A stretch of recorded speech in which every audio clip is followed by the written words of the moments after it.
ඉතින් කොහොමද පුංචි ඔයාලට? ඔන්න මම අදත් ඔයාලට ලස්සන කතාවක් අරගෙන ආවා පුංචි ඔයාලට රස විඳින්න. ඉතින් මේ කතාවේ නම තමයි නයිහාමිගෙන් පාඩමක්. දැන් අපි බලමු මේ කතාවේ මොකද්ද වෙන්නේ කියලා. පුංචි පුතේ ගම්මානික හිටියා නපුරු කාන්තාවක්. මෙයා තමන් ගැන විතරක් හිතන අනිත් මිනිස්සු ගැන හිතන්නේ නැති හරිම ආත්මාර්ථකාමී නපුරු ගැහැණු කෙනෙක්. ඉතින් මෙයාගේ ජීවනෝපාය උනේ ගම්මානෙන් කැලෑවට ගිහිල්ලා කැලෑවේ තියෙන දර කඩලා ගෙනල්ලා විකුණන එක. ඉතින් මේ කාන්තාව දර කඩන්න යන කැලෑවේ ඉන්නවා හරිම අහිංසක කාටවත් කරදරයක් නැති නාගයෙක්. ඉතින් මේ කාන්තාව දවසක් යනවා වෙනදා වගේම දර කඩාගෙන එන්න. ඒත් එදා එයාට දර මිටිය බැඳගන්න අවශ්‍ය කරන කිසිම දෙයක් හම්බුනේ නැහැ. ඉතින් මේ කාන්තාව දන්නවනේ අර නාගයා ගැන. එයාගෙන් කාටවත් කරදරයක් නැහැ කියලා දන්නවනේ. ඉතින් මේ කාන්තාව අර නාගයා ළඟට ගිහිල්ලා ඒ නාගයාගෙන් එයාගේ දරමිටිය බැඳගෙන ගම්මානෙට අරගෙන යනවා. ඉතින් මේ නාගයා ආපහු ගම්මානෙන් කැලෑවට එනවා. ওই විදිහට හැමදාම මේ කාන්තාව අර නාගයාගෙන් දරමිටිය බැඳගෙන යන්න පුරුදු වුණා.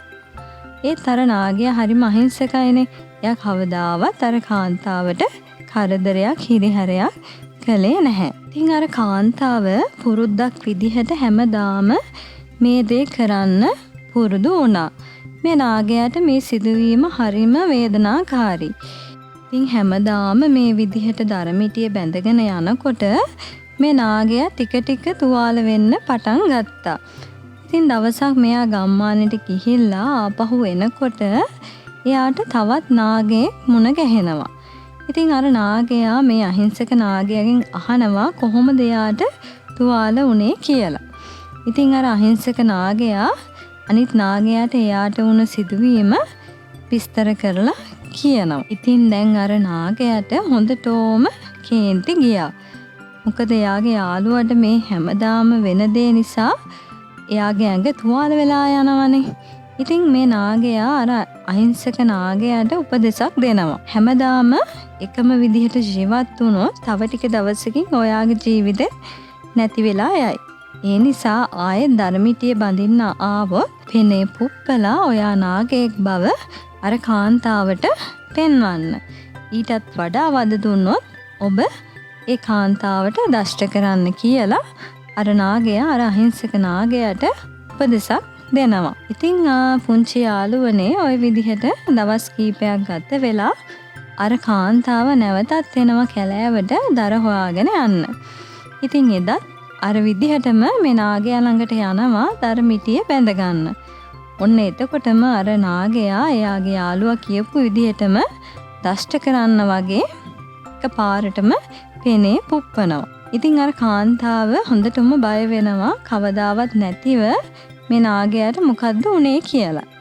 ඉතින් මේ විදිහට බය වුණ අර කාන්තාව එදායින් පස්සේ නම් මේ නාගයාට කරදර කරන්න ආවේ නැහැ. ඔන්න පුංචි යාළුවනේ මේ නාගයා එතකොට කල්පනා කරනවා හැමදාම හැමතැනම එකම විදිහට ජීවත් වෙන්න හොඳ නැහැ.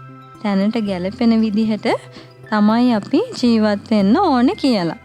ඉතින් එදා ඉඳන් අර නාගයාට කැලෑවට එන කිසිම කෙනෙක්ගෙන් කරදරයක් උනේ නැහැ.